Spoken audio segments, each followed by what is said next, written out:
Any other reflections on this piece or comments?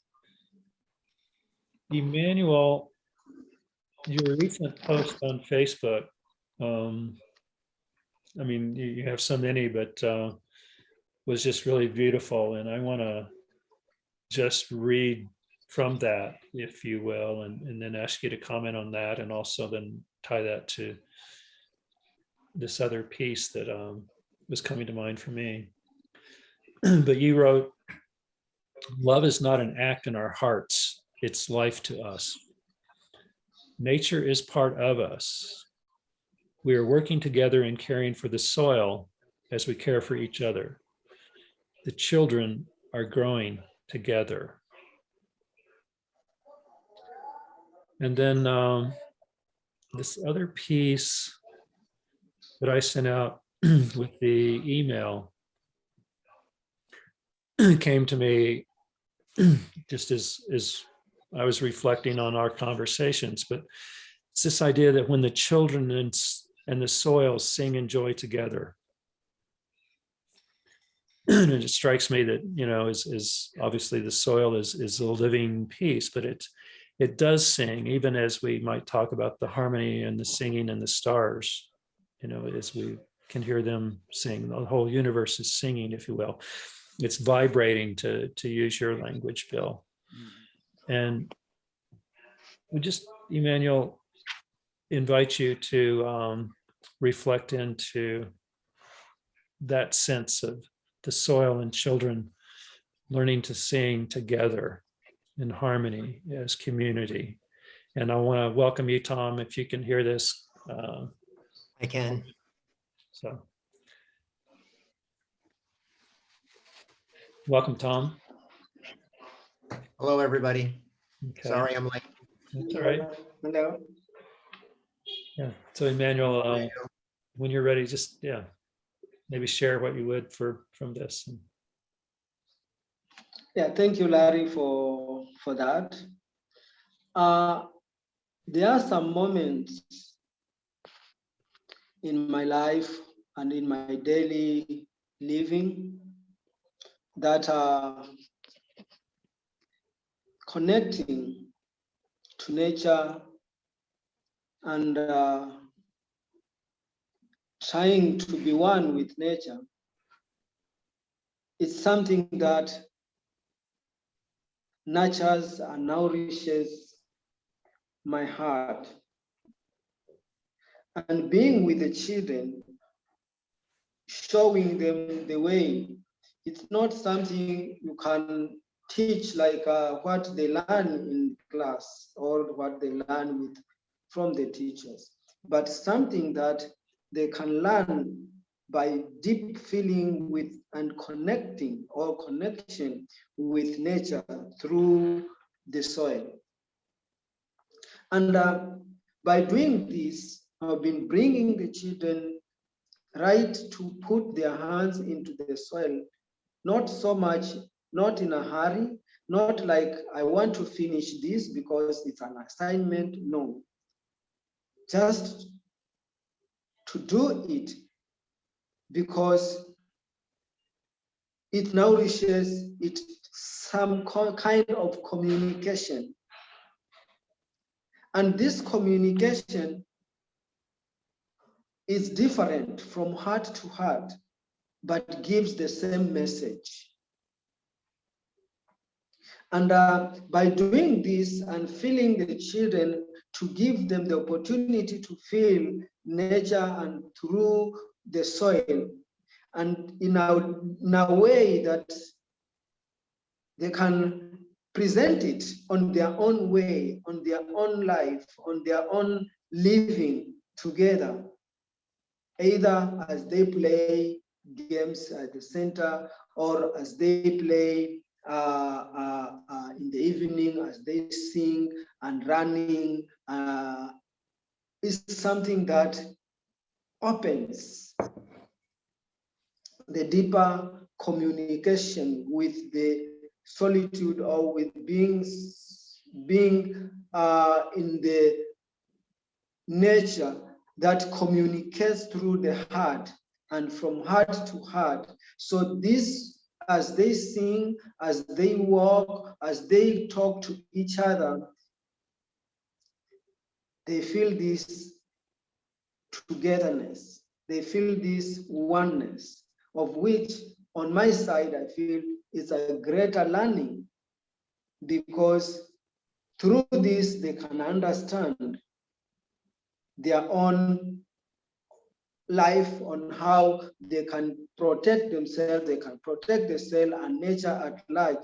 And for me, because they are the most beneficiaries of the days to come in future, they can come up with their own ways and mitigation on how to cope with these challenges. Because I found out that the struggle of humanity, or of human beings, in to be at peace with themselves, to be at peace with the nature, it's not easy, because nature is always natural. It does not change. Only we as human beings have this tendency of changing our activities, our work. So as we have gone deeper, polluting the air, polluting the soil, and now the fight is like there is a fight between nature and the humans. But once we try to learn and become one with nature, then nature cannot fight itself, because we are part of it. We are part of the natural system. So by doing this, we are creating a healing system within our hearts, a healing system within, in the natural way, or nature, to cope and naturally heal the wound of which is against all the humanity life, because we as human, we have become one with nature. This is a process that we need. I feel, particularly, I feel I need to learn, the children need to learn. And I'm not the teacher to teach this, but the children to show the way and how they can connect to the natural teacher, who is nature. So this connection will bring awareness to the young minds of the children on how they can connect and become one. So as become one with nature, the healing within the hearts happens naturally. So this is my response and my struggle on how I can reach this to the children and to the community and all my dear friends all over the place, because we have a lot of conflicts. And these conflicts, most of the conflicts are coming on because the soil is trying to find a way to breathe, is trying to find a way to open up, to show the love or to show the way, but this does not get the opportunity to do that.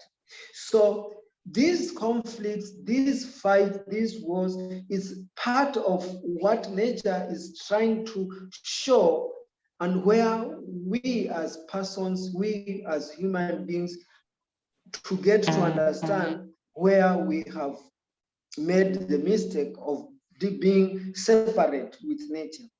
So once we get into this by just creating a space of getting the soil back to its breathing way, to its normal way of life, then it rejuvenates itself. And when this rejuvenation cycle is on and is carrying out, the process is on, the cycle is on, and once we are part of that, the soil, the earth is healing. And once the heart is healing, we also start to find peace in our own heart because we become one and we get this healing. So as a center where we have these vulnerable children and orphan children, they need this process to heal, to be themselves, and to accept themselves that we have no, I'm not like a separate, or I'm not lonely, I'm not alone, I'm with this love of nature and how to connect with it and being into that and become one to that. So it's a process that I feel it will take time, but I feel we are on the right track as we protect and care for the soil together.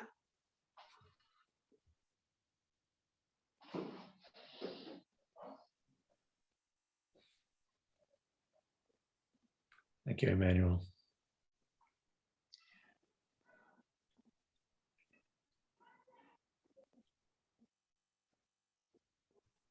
Anyone care to reflect anything back?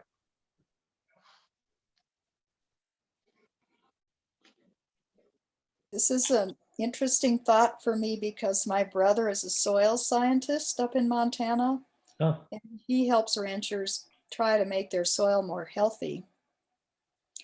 And I think this is a feeling that hopefully more people are having to increase the health of the soil, to increase the health of us on this earth. Thank you for saying that. I just wish when I was going to school that I would have had a focus on nature also.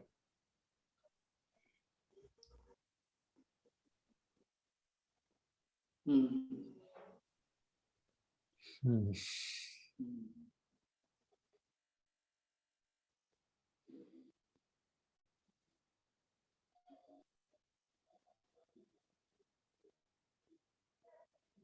I just remember when I was in high school, the first Earth Day happened, and so we're coming up on like 50 years or something, or a little more of that. And it started out as small, and now it's kind of a big thing. A lot of people have jumped on that bandwagon, but we are so connected to the earth. We can't, you know, we don't have some other planet. I mean, they want to go explore Mars, but this is our planet. This is where our love needs to focus. And Emmanuel, that was just so beautiful. I was sitting here just writing madly and absorbing what you were saying, and it just resonates so deeply within my soul and spirit for our beautiful Gaia, our beautiful earth, that we love her and we need to honor her more. I just thank you so much. Thank you, Marjorie.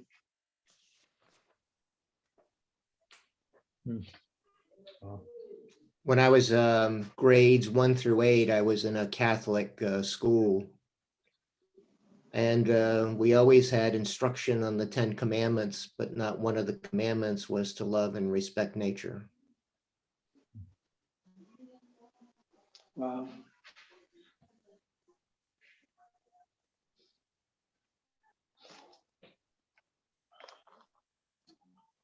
I think what you say, Tom, is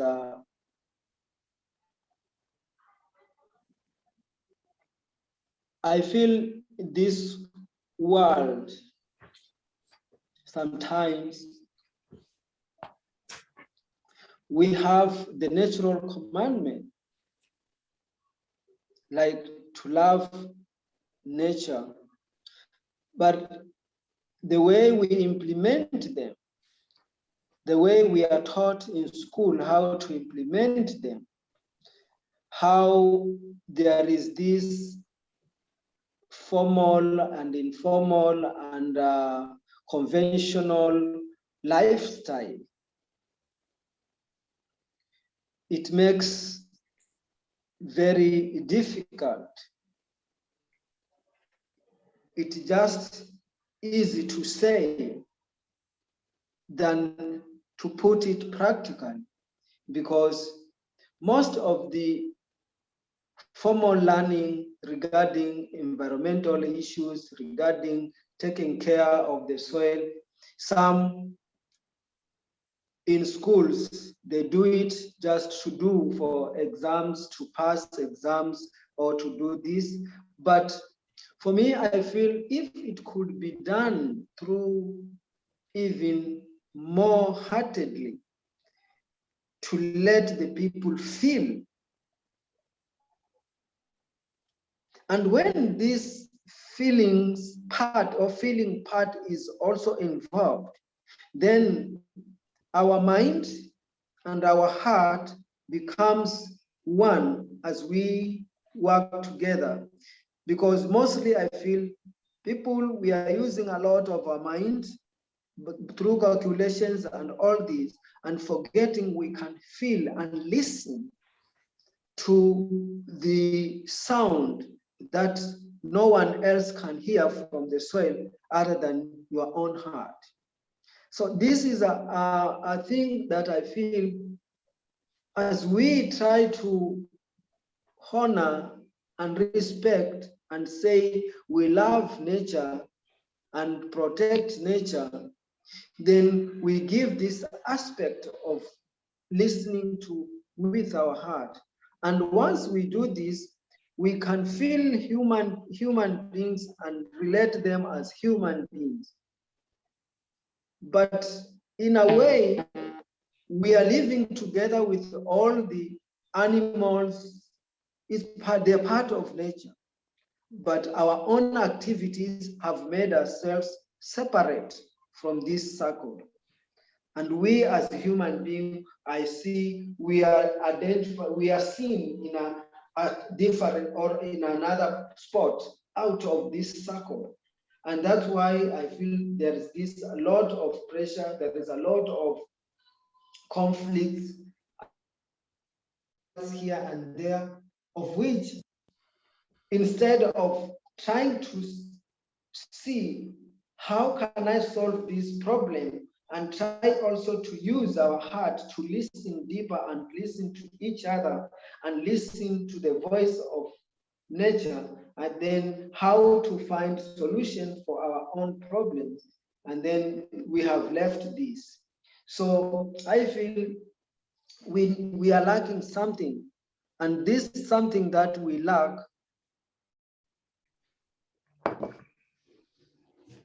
The answer is right from the soil, from nature, when we agree to feel it and listen even deeper with our heart. Emmanuel, a couple of things.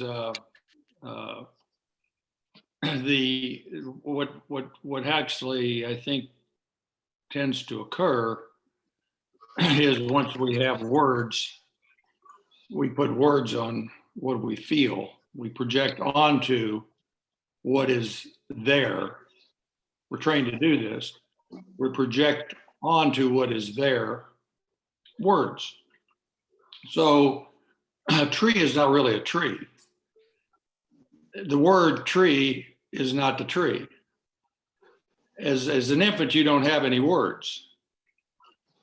As an infant, you can cry, so you can make sounds, but you don't have words. You're taught to project onto, say, the tree, whatever that true nature of the tree is, the word tree.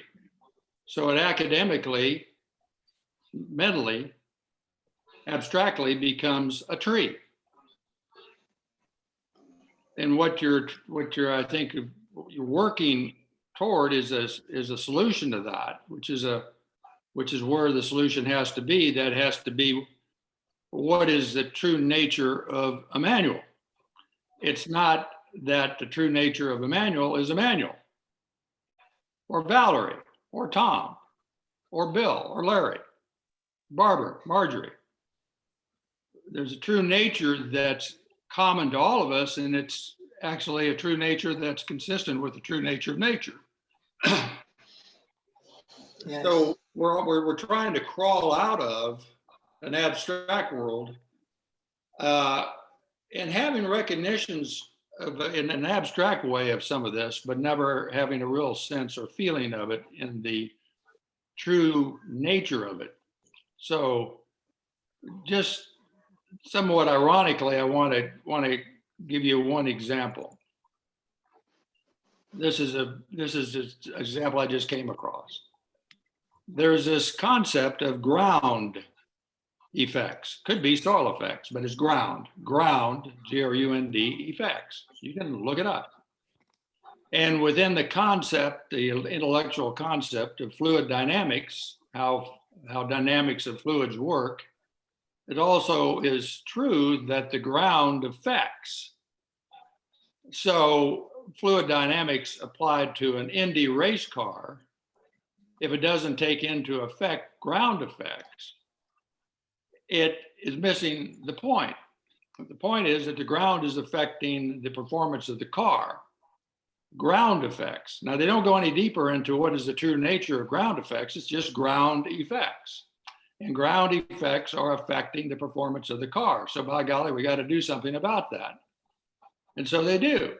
Within the context of science, they figure out a way to utilize the ground effects in such a way that the performance of the car is better.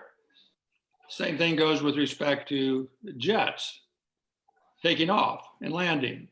So they land not on hard soil concrete, but they land on a tarmac, a sort of a cushion kind of a ground effects kind of a thing. So if you look at it, we basically have an abstract understanding that the soil or the ground is affecting, but we don't go any deeper than that because we just stay in the words. One of the ways you can convince a human being that of the true nature of them is consistent with the true nature of nature is to simply provide them with a chamber in which there's only carbon dioxide and just say, you go in there and see how long you exist. We talk about clean air all the time, but nobody wants to take the risk of going into a chamber of carbon dioxide. Thankfully, the plants are there to convert it back to oxygen, but we don't think of it in terms of what's going on beneath all of those words. Well, the person doesn't go into a chamber of carbon dioxide, nor do they want to live in a chamber where there's no water or no food. They come to a quick reality of it when they don't have food, they don't have water, they don't have clean air. But it's still an abstraction. And so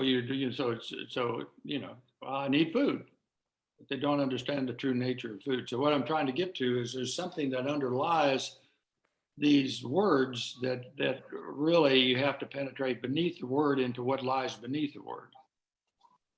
You have to penetrate what lies beneath your name into what is, you got to penetrate your name to what is your true nature beneath the name.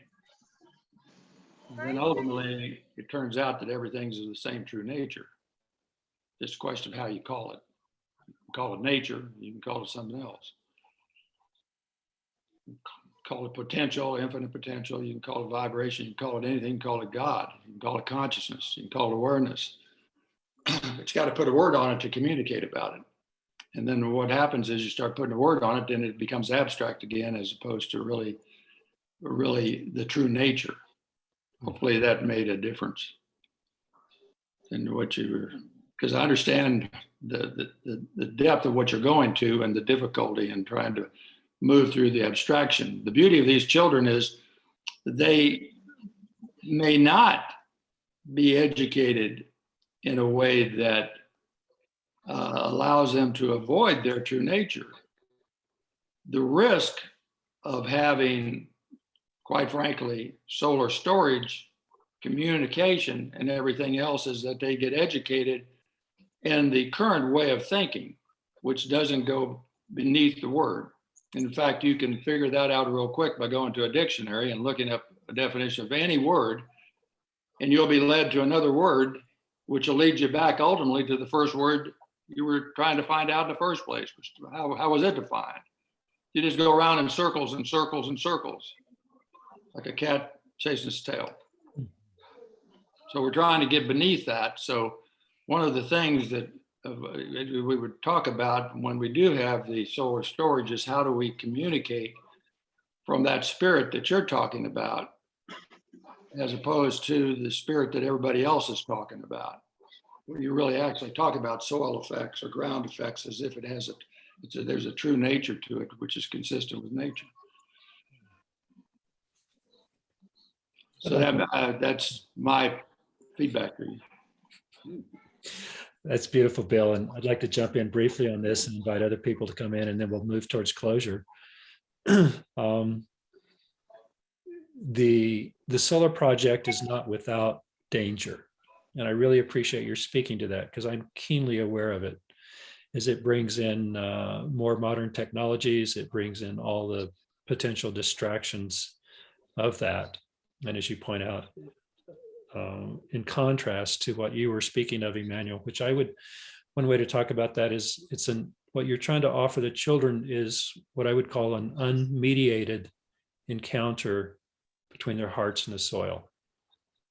It's unmediated by language, an experience of nature. And so they're touching it with the essence of their being, and together they become alive. And so you're creating this invitation and opportunity for this raw experience of touching the intelligence in nature and the presence in nature.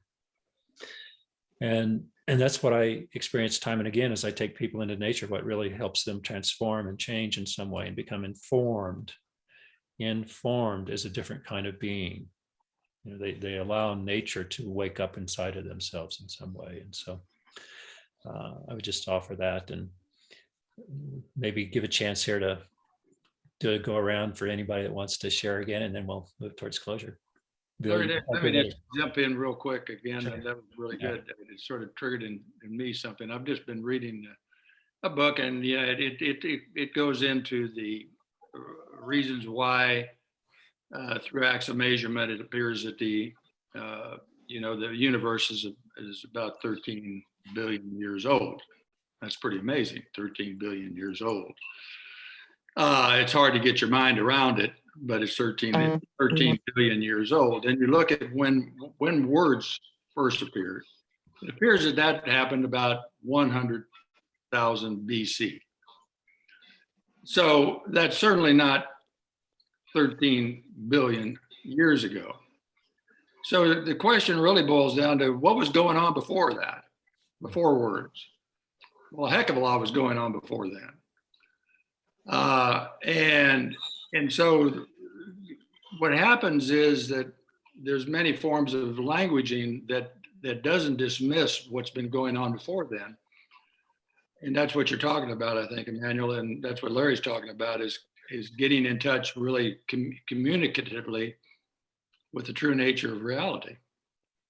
And you can do it non-verbally. Don't need words. In fact, whatever was in existence at the time before people were called humans with words, they were doing something. Now, it probably wasn't the way they wanted to live, because, that may be part of the problem. They're just part of nature. And so trying to come up on top as opposed to being at the bottom or somewhere in between, it's not really the best of all possibilities. So words and symbols and images have served us well and allow us to live a fuller life, but it's also served us not well by going into the abstractions as opposed to forgetting what our true nature is and what is the true nature of our words. Thanks, Bill. Emmanuel, anyone else? You want to?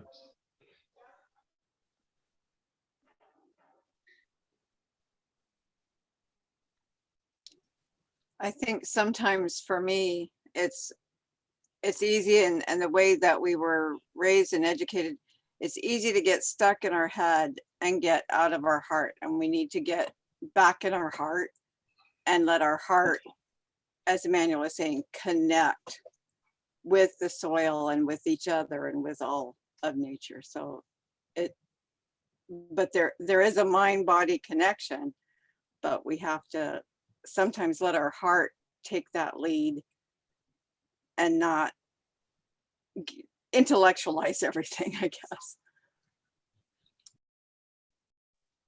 Thank you, Marjorie. For me, I think it's a communication. And communication has different channels. And for me, I have believed that the soil communicates, the soil says something. But this, what the soil says to me, might not be the same how it will communicate to you or how it will reach you. But at the end, the same or the results might be the same. So this communication, how can you hear or listen to the soil? Then for me, I feel when there is no one way style or communication, but I feel it's when you give the touch. When you give the touch, like when you touch me or you touch something, you do something. Maybe I took the big fork djembe and start working on the soil to make sure that I prepare it for the planting. This is also communication. So as we do this, as we put all this force to the soil and break it into small particles and prepare it and put some manure to make it healthy, it's part of the process of communicating. So sometimes, and this I speak as me on my own experience, when working with the soil, putting the big fork of djembe, I feel the pain of what I'm causing to the soil. But I have to communicate back. Like, I have to do this because I have to eat. I have to plant. So to plant, I have to break you into these small particles so I can put the seeds. So sometimes it's sort of like craziness, but this craziness is also a sort of communication, of communicating back. And how this is done through my heart or to other person, it might be different, but ending up with the same, how it works, and it works with the heart, how it works with our own body and mind and soul, then it nourishes. By the end of the day, if I care for you, if I feel you as a human being and know that we are together and we can create peace together, I think we get to the core.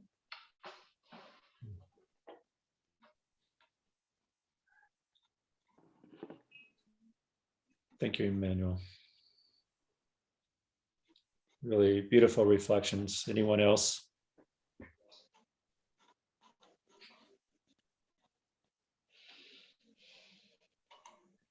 I would like to, Bill, did you have something else you were leaning forward there? No. Okay. Actually, I was getting ready to exit the call. Okay. Well, I'd like to close in a different way than we usually do, and I'd like to share a poem. Take about a minute here, but it speaks, I think, to this piece of the separation and the healing that we're talking about, and the spirit of the call, and what's happening at Magarini. And this is one of mine, and I call it the One Tribe. And it speaks to this wound of separation. That I am enough, that I am enough. Oh, to feel such a sufficiency of being in the world. Oh, to belong with an innate intimacy. To rest in the birthright of emergence from the womb with indigenous worth and identity. To receive and to know through a primal intelligence and wisdom alive within. One's place in the world is held in a circle of community, a landscape of relationships and story, ecologically interwoven with all of life.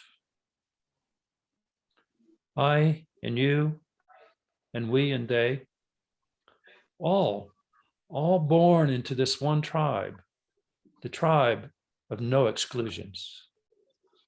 All invited into openness, marvel, wonder, and delight.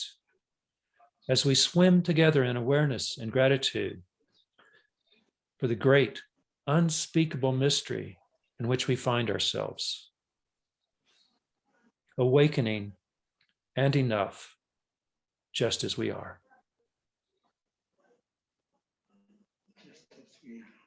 Good. So with that, thank you each for being in this circle of heart and love and awareness and invitation together. Thank you. Thank you. Thank you. Thank you, Bill.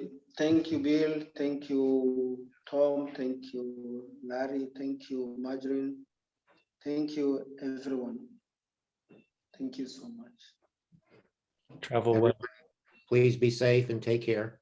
Yeah. Yes. Thank you so much. Thank you. Goodbye all. Bye. Till next time. Bye. Till next time. Thank you. Bye. Thank you very much.